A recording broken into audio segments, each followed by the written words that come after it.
Salut à tous et bienvenue sur Double the Fall, votre chaîne d'analyse tactique pour Shatterpoint.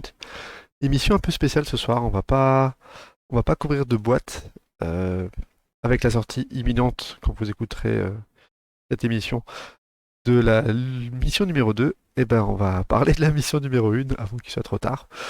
On la verra sans doute moins une fois que la deuxième mission sera sortie, mais à mon avis on va pas arrêter de la voir parce que ça va être assez différent, qu'il y a beaucoup de joueurs qui seront plus à l'aise, donc qui vont rester dessus. Et puis il faut pas oublier que celui qui gagne le premier joueur peut choisir n'importe quelle mission des deux joueurs, hein. C'est-à-dire que si lui a amené la mission 1 ou la 2 et vous l'inverse, il pourra choisir soit la vôtre, soit la sienne. Donc vous ne serez pas forcément assuré si vous avez ramené la mission 2 de la jouer. Euh, donc je pense que c'est important de voir un petit peu ça. Et donc ça va être une mission un peu spéciale, puisque bah, je vais la faire tout seul. Parce que je vais vous présenter les choses, il n'y a pas forcément matière à débat. On verra bien.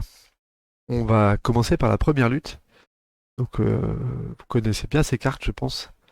Ce sont les cartes de cette première mission.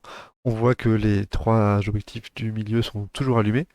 Et ce qui va changer, ça va être la position des objectifs qui sont dans le camp des joueurs, on va appeler ça comme ça. La seule chose qui est vraiment importante à savoir, hein, parce que là c'est relativement simple votre placement, c'est comment bien vous déployer, surtout si vous êtes premier ou deuxième joueur. Personnellement, je me déploie pas du tout de la même façon, enfin pas du tout. Je me déploie pas de la même façon premier et deuxième joueur. Et pour vous expliquer ça, eh ben on va basculer sur TTS. Pour la thune, l'important au niveau de l'objectif, ça va être le déploiement. On ne sait pas si on va avoir celui de gauche, celui du milieu ou celui de droite. Or, on va caper les points, pas les marquer, mais caper les points à la fin du tour de chaque joueur. C'est-à-dire que même quand c'est votre adversaire qui joue, les points sur lesquels vous vous retrouvez et auxquels vous n'étiez pas au départ ou qui ne vous appartenaient pas si vous êtes à portée, vont devenir à vous. C'est donc important en tant que deuxième joueur de pouvoir marquer tout de suite un point dès la fin du tour adverse pour pouvoir se déployer vraiment comme on a envie. C'est un peu plus simple que pour le joueur 1. Je vais m'expliquer. Le but là, ça va être que mes 3 points soient pris tout de suite. Pour faire ça, c'est relativement simple en tant que joueur 2, puisqu'il va me suffire de me mettre environ à la moitié. Hop, on va avoir Asuka qui est posé, et de placer à un pouce mes deux. Oh, je prends les soutiens, pas besoin de vous montrer avec le secondaire. Le secondaire, vous pourrez le mettre où vous le souhaitez. En me mettant ici, là je touche, et en me mettant ici, si je me suis pas trompé, je vais avoir un peu l'air bête, je vais être rapporté ici, et je vais être rapporté là. Donc mes 2 points seront capturés quoi qu'il arrive. Je fais pareil de l'autre côté, bien évidemment, hein, avec Maul. J'ai pris la boîte de base comme ça. Bon, les figurines sont vite reconnues. Je vais me placer pile au milieu, et je vais placer. Hop, donc là, je vais mettre vraiment tout droit, hein, vers l'objectif. Un premier, un deuxième, hop, et je vais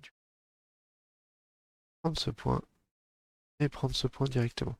Donc à la fin du tour de mon adversaire, je vais marquer le point, que ce soit celui, hop, de cette ronde-là, ce sera celui du milieu, de cette ronde ou de cette ronde-là. Vous pouvez voir que dans les 3 cas, je marquerai mon point et je serai donc très libre de me déplacer tout de suite.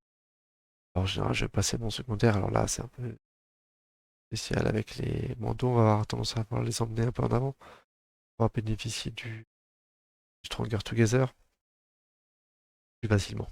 Et là, vous voyez, j'aurai capé des points en tant que deuxième joueur. Donc, en tant que premier joueur, ce que je veux, c'est prendre tout l'objectif à la fin du tour avec 2 personnages, puisque quel que soit celui que je vais être obligé de bouger, je veux prendre quand même mes points.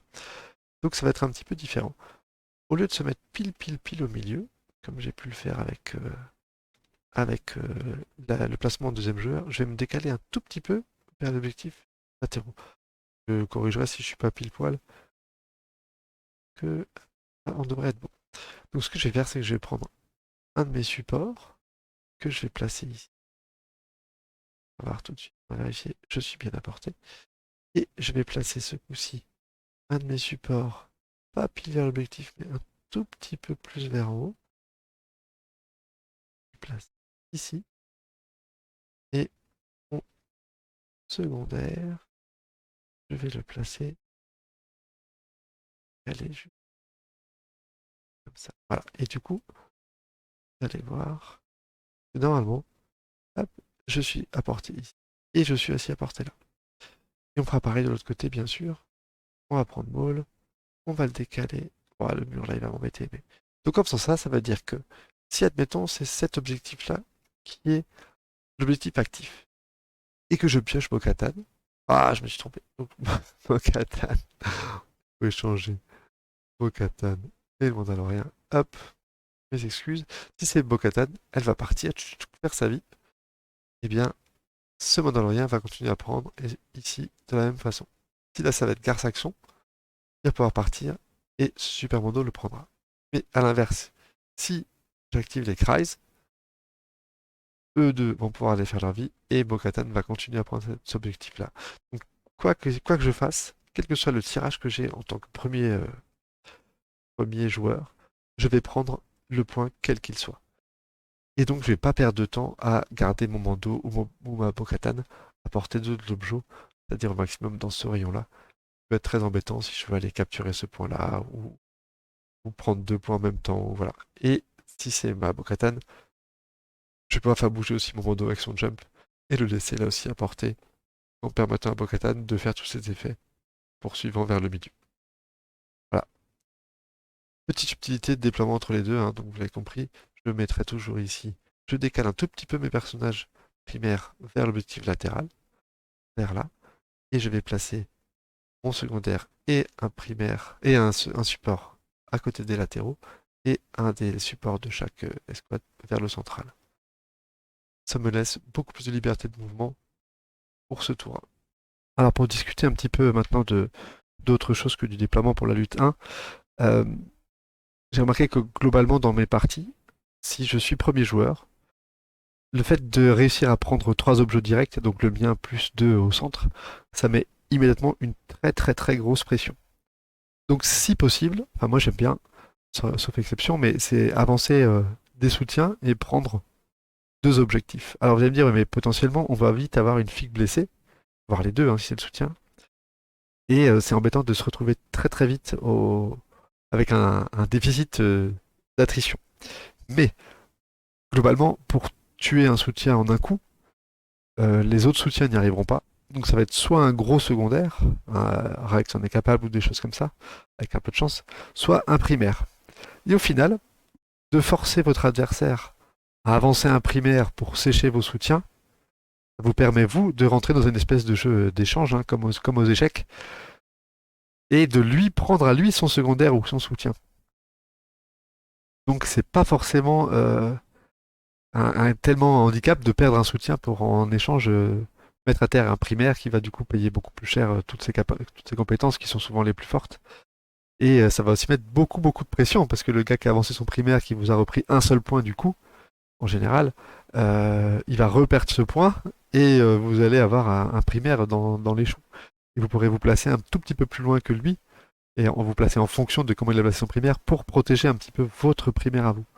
Donc je dis pas qu'il faut le faire à chaque fois, mais en tout cas, il faut pas forcément avoir peur de perdre ses soutiens, hein. De toute façon, c'est des figurines qui vont être très rapidement focus dans le jeu.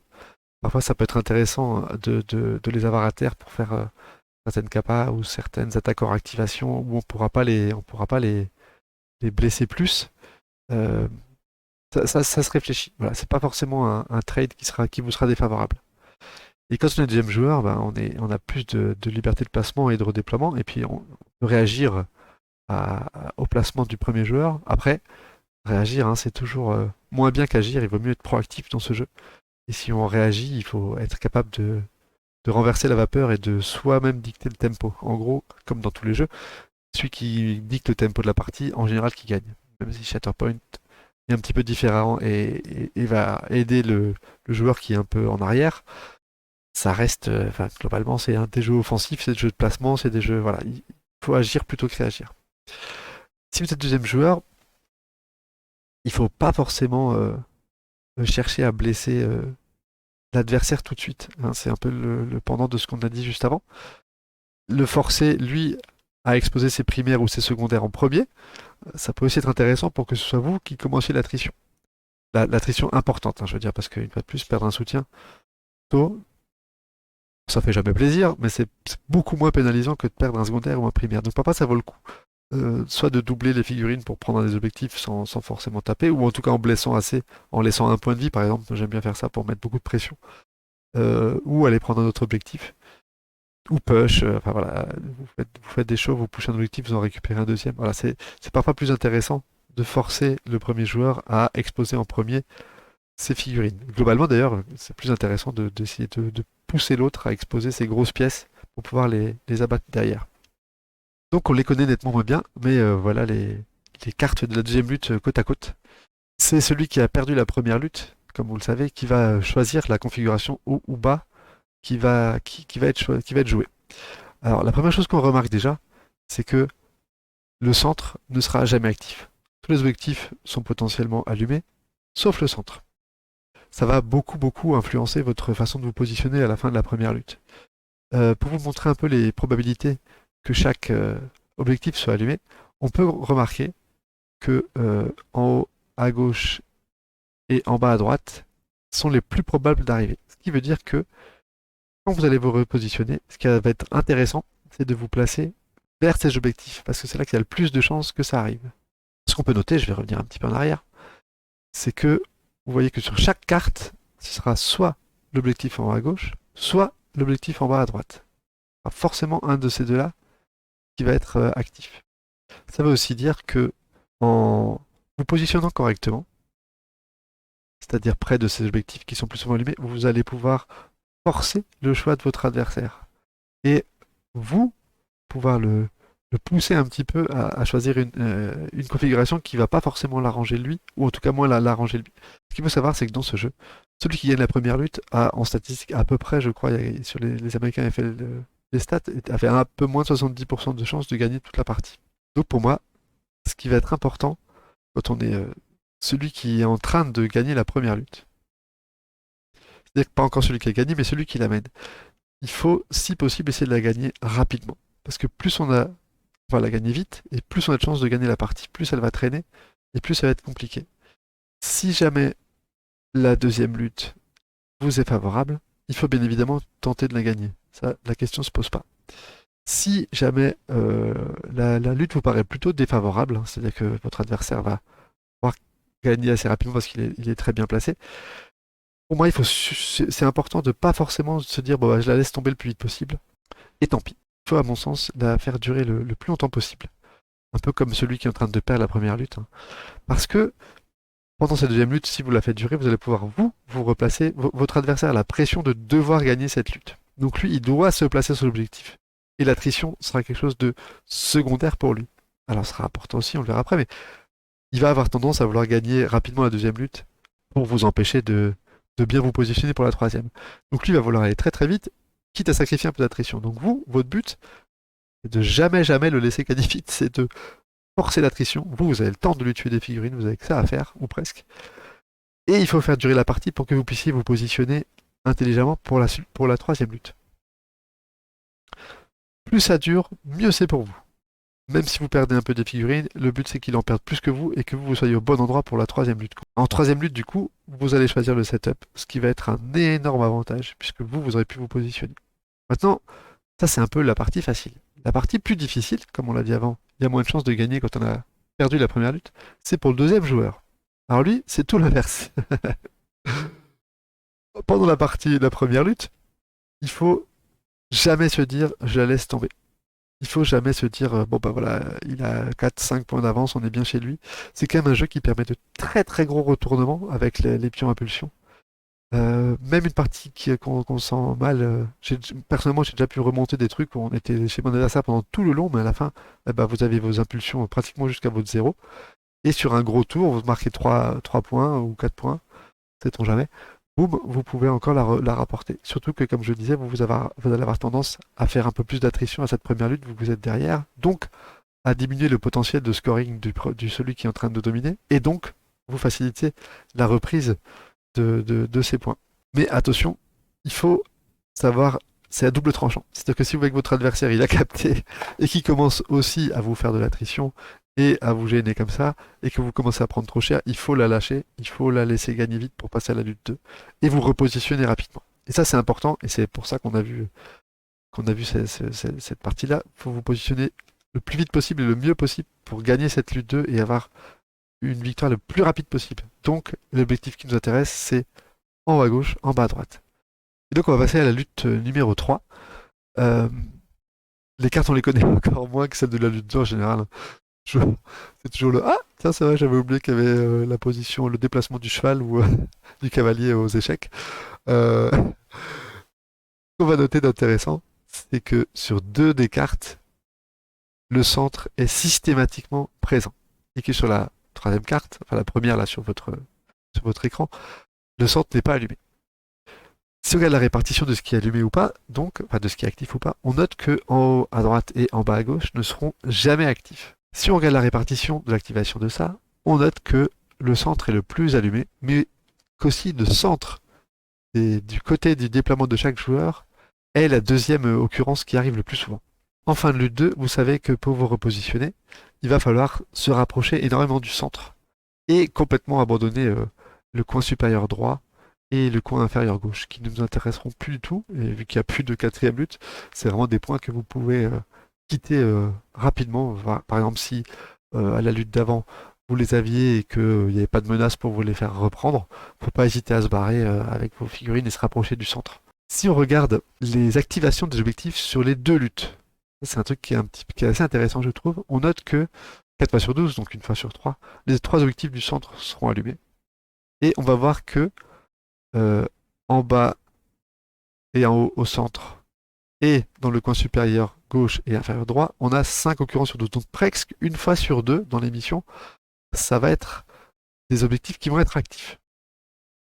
Et de tout ça, on peut conclure que les zones les plus importantes à contrôler, ou en tout cas celles où l'action va se passer, ça va être ces deux points ici. Parce que si vous êtes là, vous serez à équidistance de tous les objectifs qui sont les plus actifs dans le jeu. Et à l'inverse, les carrés inférieur gauche et supérieur droit, ce seront les moins intéressants. Alors, il ne faut pas forcément complètement les abandonner, puisqu'on l'a vu, il y a quand même des occurrences où ces deux objectifs en haut à droite et en bas à gauche vont apparaître. Néanmoins, si vous voulez optimiser la probabilité d'être aux bons endroits et d'être proactif, de gêner votre adversaire, ce sont ces deux zones-là qu'il faut atteindre. Donc la vôtre, elle est relativement simple à atteindre, mais ça peut vraiment être intéressant, surtout si votre adversaire est parti chez vous à gauche ou chez lui et il est resté en haut à droite, de placer une ou deux figurines, surtout un peu tanky, ou en hauteur ou bien placées, dans ces zones-là pour pouvoir vous redispatcher très très rapidement. Et pouvoir prendre des points, participer, soutenir vos unités, participer au combat. Voilà, vous savez que c'est dans cette ligne que va se passer le gros de l'action dans la partie. Alors petit point rapide aussi que je voudrais faire sur la mise en réserve. Euh, Au début j'en faisais beaucoup et plus je joue, plus j'ai tendance à me dire que j'essaie de faire avec ce que j'ai. Alors si vraiment je tombe sur quelque chose qui est injouable, qui m'arrange pas du tout, du tout, du tout, genre un Sage en première pioche ou Shatterpoint ou voilà, des choses comme ça, je vais avoir tendance à mettre en réserve. Mais si c'est un truc bien mais pas top, eh ben je prends plus trop le risque de mettre en réserve. Pourquoi? Parce que quand vous le faites très tôt, il y a encore, surtout sur la première, hein, ou les deux premières, on va dire, il y a encore 5 possibilités, ou 6 par 6 de pas avoir un truc qui vous arrange beaucoup plus. Voire même qui vous arrange encore moins. Ou de tirer la Shatterpoint qui vous arrange pas, ou, ou de vous bloquer. Parce qu'à partir du moment où vous avez votre carte en réserve, vous êtes obligé de jouer tout le reste. Non seulement ça vous coûte un point de force, ce qui au départ est assez vital, euh, mais en plus, vous pouvez vous retrouver avec un choix encore plus mauvais. Donc, c'est un pari à prendre. Et à moins d'avoir vraiment un des deux plus mauvais tirages, j'essaye de jouer ce que j'ai. Autre chose, quand vous allez avancer dans la partie, vos figurines vont commencer à être blessées. Donc certaines, eh ben, vous allez payer leur coût en force plus cher parce que ça vaut le coup, hein, genre l'exposition des arcs, une grosse cape à Anakin qui tape deux fois, éventuellement même un force push. Enfin, vous avez des compétences que vous avez envie de faire même quand elles coûtent cher, Mais il y a aussi des petits personnages, hein, les defensive manœuvres, les jetpacks, des mandos, des choses comme ça, que vous allez enfin, que vous allez pas forcément jouer. Déjà, parce que une fois que la partie est commencée et que vos figurines sont blessées, ça veut dire qu'elles sont en milieu de table et qu'elles ont moins besoin, il y a moins de chances que vous ayez besoin de cavaler à l'autre bout de la table. C'est possible, mais vous avez parfois moins besoin de mobilité, parfois juste se relever et tirer, bah, ça suffit pour reprendre le point, ou pas besoin de vous déplacer de trop. Donc, c'est des compétences sur lesquelles on va pouvoir parfois économiser. Et c'est là que je vais pouvoir jouer, mettre un peu plus facilement en réserve, parce que j'aurai plus de latitude sur ma gestion de la force. Donc, il faut pas se sentir, comment dirais-je, c'est important quand vous piochez une carte qui n'était pas forcément celle que vous vouliez, de d'abord réfléchir à est-ce que je peux pas quand même faire quelque chose avec. Et parfois, vous trouvez un truc qui est pas évident, mais qui est encore mieux que ce que vous auriez fait si vous aviez tiré la bonne carte. Et en plus, ça va vous forcer à réfléchir à des stratégies, à des placements qui vont pouvoir que vous faire progresser dans le jeu. Donc, la mise en réserve, c'est comme les antibiotiques, c'est pas systématique. C'est la force, sur certaines listes, on en a vraiment beaucoup, beaucoup besoin, en République notamment. Ne pas claquer votre force pour mettre en réserve, ça peut être pas mal. Et les figurines dont on a déjà dû parler, qu'on a tendance à mettre en réserve rapidement, des Luminara, des Talzin, des Assages, et bah, c'est quand même une de leurs faiblesses. C'est qu'elles vont vous faire consommer un point de force de plus que ce qu'elles ont sur leur carte, puisque vous allez mettre en réserve si vous les avez tôt.